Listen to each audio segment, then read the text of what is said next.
et que buñ politique jotee nag na ku nekk dem politique yi, mais on a terminé les élections législatives. Actuellement, c'est véritablement la page du travail, de la consolidation de nos acquis démocratiques, mais dans cette situation-là, personne ne gagne. Et l'image de notre démocratie non plus. Bara Gaye yaa ngi naan politique moom moo xew si moo am ci li xew si diggante Barthélémy Diaz ak nguuru Sénégal, mairie de Dakar sax laay wax ak li nga xam ne moom moo xew jamono ji. Est-ce que du yéen acteurs politiques yi yéen a ñu dugal ci mbir moomu, ndaxte sànq yaa ngi koy fàttali depuis 2009 ba léegi mairie de Dakar ki koy jiite du bokk koo xamante ne dafa bokk ci nguur gi, saa su ne it ki koy jiite ay jafe-jafe lay nekk si Khalifa Sall ba Soham Wardini daal di koy remplacer. Tey Barthélémy Diaz xamuñ fan lay mujjee, recours am na, mais teewul nguur gi wala ñi nga xam ne ñoom ñooy l'administration territoriale ñi ngi wéy ñu way feeñu way bañ ko permettre accès à la mairie. Est-ce que au-delà de Barthélémy Diaz, conseillers ñi nga xamante ne ñoom ba tey sax sànq bi ñu bëggee def seen réunion mënuñ ko woon def, est-ce que dépassé wuñ benn étape boo xamante ni yaakaaroon nañ ne dootuñu fa. Non, wax naa ko. yaa ngi gis rupture jamono ji. Effectivement métti na trop. Man ce que j'ai dit c'est un spectacle boo xam ne jàpp naa ne on doit y mettre fin. Mais aussi on est dans une démocratie. Là il y a les lois aussi. Jàpp naa ne pouvoir bi nga xam ne moo war a décider bu décider, mais Barthélémy va se conformer à la décision. Maintenant, le code des collectivités territoriales est très clair. Le premier adjoint va continuer à présider le conseil municipal le temps qu'on ñu élira le nouveau maire de Dakar. Jàpp naa ne c'est ça le processus normal. Et s'il y a un autre maire, peut-être que le pouvoir ne va pas continuer encore à faire ay crocs en jambes et que danañu liggéey, parce que Dakar aussi quand même ñëpp xam nañu ko. Dakar symbole la d'abord. Mais Dakar aussi c'est important dans la vie des Sénégalais parce que c'est la capitale. Te ñëpp gis nañ quand même budget bi ville de Dakar am. Te man effectivement on a vu les réalisations yi nga xam ne depuis bi ñu nekkee gone, depuis Mamadou Diop. On a vu les centres de santé yi nga xam ne. Da nga jàpp ni budget bi dafa bokk ci enjeu yu jot. Ah oui, am na enjeu effectivement. Jàpp naa ne quand même le pouvoir veut contrôler Dakar. Parce que on est en démocratie. Sur le plan politique. Ça c'est tout à fait normal, c'est sur le plan politique. Mais eggaguñu ci élection locale. Jàpp naa ne donc pour le moment comme nag ce qui est fait est déjà fait, parce que man wax naa mon souhait c'était que le président de la République reçoive le maire de Dakar, ñu continuer dérouler. D'autant plus que ñoom ñoo bokkoon seen coalition Yewwi Askan Wi depuis lors. Il y a eu nag cet embrouille là bu am diggante ci ñoom. Malheureusement ça a impacté sur les. Mais aussitôt après l'installation de l'Assemblée nationale, Assane, le premier acte que le nouveau président de la République, le nouveau président de l'Assemblée nationale, que je félicite au passage, Malick Ndiaye, un jeune après le président de la République, jàpp naa ne premier acte bi mu njëkk a def c'est de révoquer un député.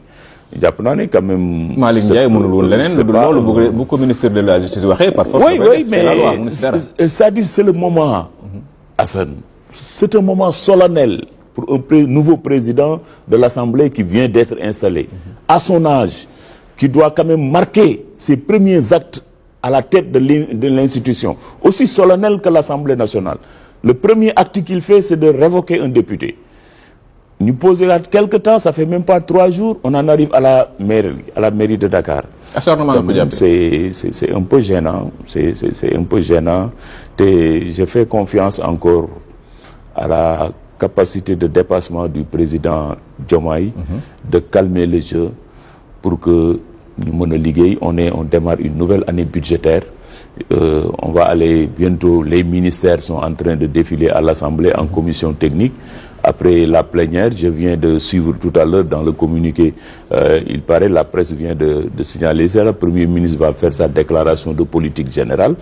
Après, ce sera le discours du président de la République. Li may ñaan mooy que, en tout cas, qu'on démarre janvier dans un espace politique apaisé, en attendant les prochaines échéances. Parce que am réew, quand même, Assane, dafay am ay moments yoo xam ne moment de liggéey la. Mais mënuñu continuer à tout moment rek, on fait de la politique. jamono ji si wàllum politique boobu ak li nga xamante ne moom mooy wàllum justice dañu nemmeeku ni ñi convoqué jamono ji bëri na pour ne pas dire interpellé waa APR saa su ne boobu ba tey bi mu tàmbalee li ñuy wax moom mooy acharnement contre ñi nga xam ne ñoom ñooy opposants yi mais est-ce que APR quand on voit ce qui s'est passé ak Khalifa Sall quand on voit les convocations ce qui s'est passé entre 2021 ak 2024 warul am gêne un peu ci attaquer ce gouvernement sur ces points-là?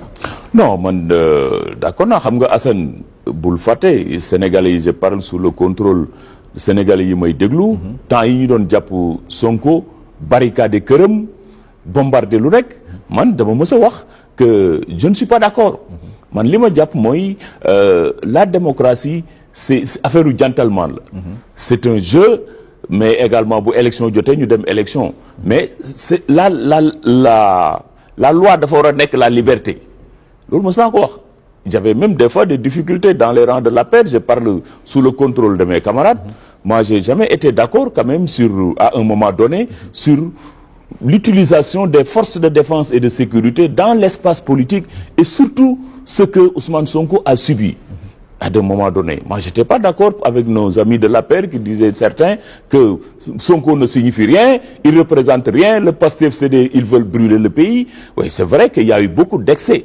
Li waa Pastef fi def mais jàpp naa ne également à un moment donné de l'histoire de notre pays il y a eu beaucoup de dérives quand même Ousmane Sonko a été victime de beaucoup de dérives loolu il faut le reconnaître maintenant nag jàpp naa ne moom ak Diomaye dañ doon tirer les leçons de cette situation-là pour ouvrir une nouvelle page cette nouvelle page c'est que ñu accorder plus d'importance aux libertés individuelles et politiques. Ce n'est pas le cas. Parce que également quand même Diomaye c'est un président Diomaye c'est un jeune qui doit marquer son époque qui doit rassurer davantage les Sénégalais dañu sonn ci politique bi ces dernières années Assane notre économie souffre de ça les acteurs économiques circulation bi Dakar xoolal tey image yi ñuy gisaat la presse internationale est là jàpp naa ni quand même moi je fais confiance encore une fois au réalisme des acteurs politiques, particulièrement du PASTEF, parce que c'est le PASTEF qui est au pouvoir.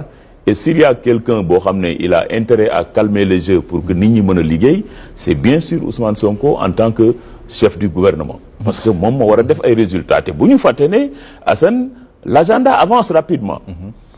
Nous avons fait un an. Voilà.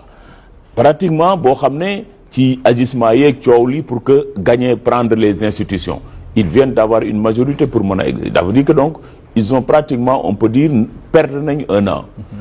L'élection, donc, il verse peut-être 3 ans.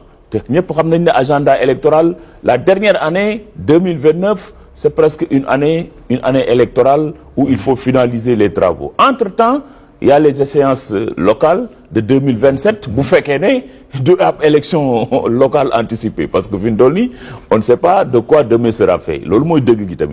Mais, il y a nécessité de calmer le jeu politique. Et celui qui a les instruments, c'est le président de la République, c'est le premier ministre, mais c'est l'appareil politique PASTEF. Parce que nous avons ligué pour confirmer aux Sénégalais qu'ils sont capables de faire des résultats. Lamine Bara Gaye nga bokk ci cadre APR yi taxawaloon CIA bu ñu defee un peu flashback élection législative moom moo mujj laata loolu am na élection présidentielle boobu moo xamante ni am na seen candidat nekkoon Amadou Ba législative yi mu daal di te coalition Jàmm ak Njariñ vous à Mbacké ngeen ànd ak la coalition Takku Wallu mu néew lool ci résultat bi nga xamante ni moom ngeen doon xaar eggu ci lan moo leen bloqué foofu à Mbacké avant de parler au niveau national. Waaw, la situation de Mbacké presque ça résulte de la situation politique nationale ak la manière dont on a géré notre parti bi ñu jógee ci défaite bi parce que jàpp naa ne quand même bi ñu jógee ci défaite bi le minimum c'était que ñu mën a dajee waxtaan mais boo xoolee jafe-jafe yi commencé na depuis le choix du candidat Amadou Ba ci dernière semaine yooyu yëpp bi ñu jëlee décision bi il n'y a pas un travail politique bu am entre le top management du parti ak le reste de la base. Choisir président, on a laissé le choix au président de la République, moom moo choisir le candidat du parti. Mais sans discuter avec les instances régulières du parti. Moi je dis par exemple l'exemple des cadres où je suis. On en est là, depuis 2013, les cadres de l'APR n'ont pas été reçus par le président de la République pour ñu discuter sur la situation politique du pays ñu mën a xam yenn yi loolu moo taxoon d'ailleurs wax nga ko sànq la création de la CIA.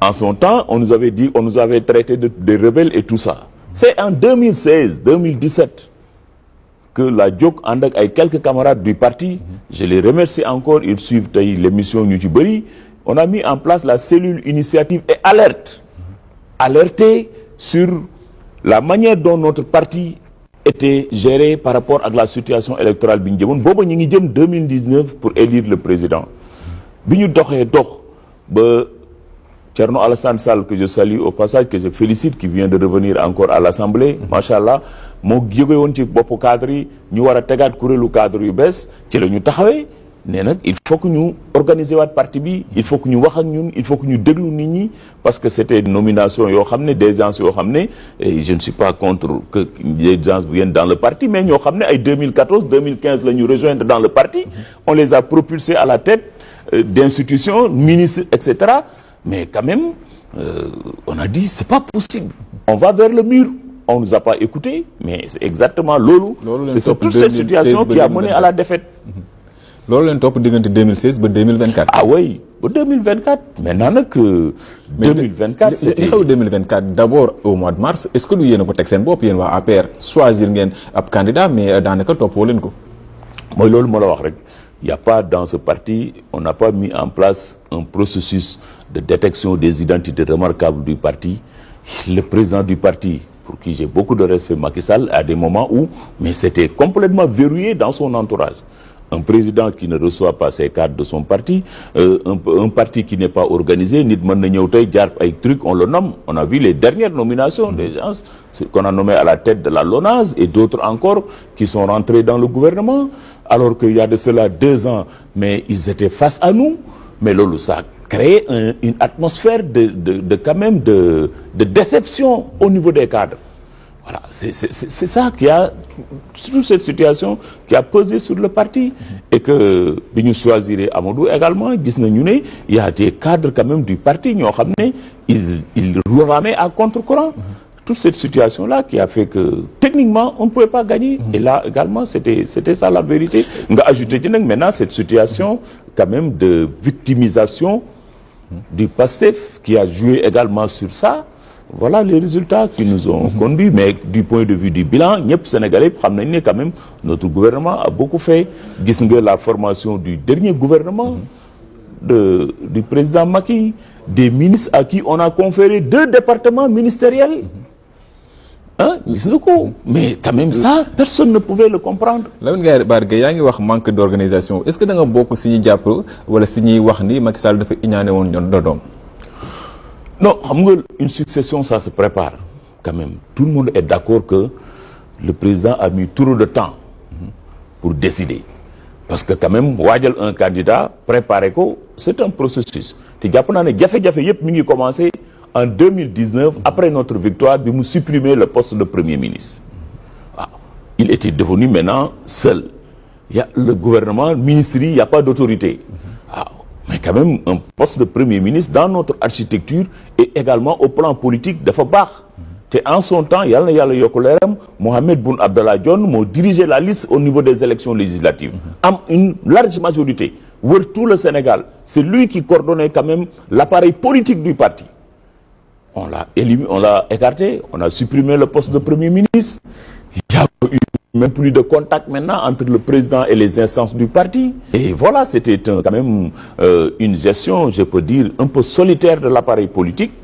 vous y ajoutez maintenant ay nominations yoo xam ne de conseil des ministres quand ça arrivait des gens yoo xam ne il y a de cela 6 mois ñi ngi doon saaga président di wax lu leen neex ci parti bi mais loolu yëpp ça a découragé ñu bëri moi je connais beaucoup de cadres tey yoo xam ne ils sont au PASTEF mais ils ont frappé d'abord à la porte de l'APR entre 2019 et 2017-2019 j'en connais qui sont aujourd'hui à des positions éminemment étatiques mais parce que en ce moment notre parti n'avait pas une ouverture les gars yi toog ci position yi 6 di xeexante et voilà la situation aujourd'hui là on était en 2024 au mois de mars quelques mois après ñu toll ci novembre le 17 ñu amal élection législative laata ñoo ñëw si élection yi coow li njëkk moom mooy wàllu investiture ci seen liste takku wàllu déjà la coalition Pastef APR PDS mu njëkk a jur coow.